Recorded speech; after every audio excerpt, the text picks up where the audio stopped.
Maganda nga po mga katropa.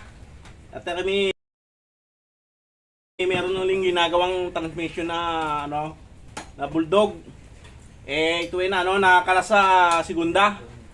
Pero itong transmission na ito ngayon lang kakalasin kasi matagal lang ginagamit to so ngayon maraming papalitan sa transmission na to.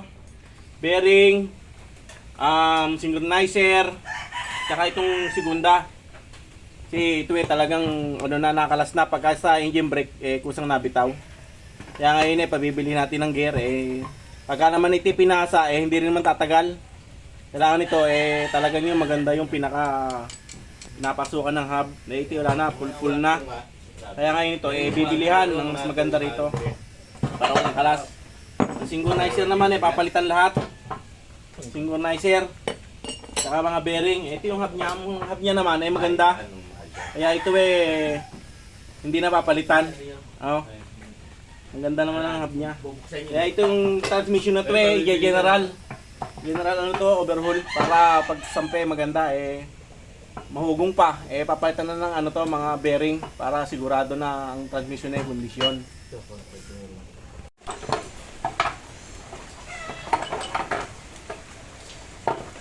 Kakalas po ng transmission. Kalas, segunda.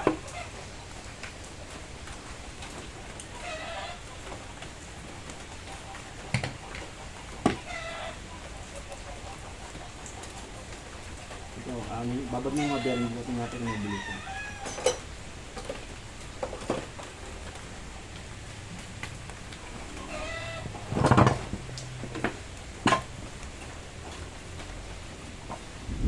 Ito yung kita nyo.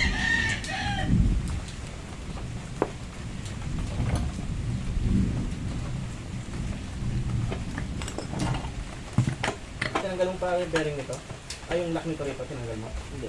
Ito? Hindi. Ha? Hindi. Ano to rito? Hindi tinanggal yung lock mo. Hindi tinanggal. Mga tropa.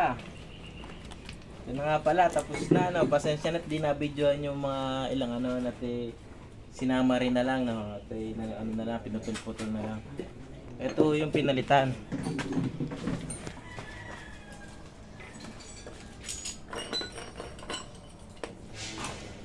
Yan. Aha. Ito yung mga pinalitan, maingay yun, bearing, saka yung yung sa segunda yung gear pinalitan dahil nakalaso. Full na ho yung ipin niya dito, mga tropa. Tapos mga ito, synchronizer, mga selection, pinalitan na rin ng mga bag para pag kinambyo smooth. Sa ito, yung release bearing, nagpalit na rin ako. Pilot bearing, tsaka yung clutch lining. Yun, bago na rin ho yun. Para kondisyon na kondisyon. Para pag yapak, lintik na kung mataw na ho. Match sa paa.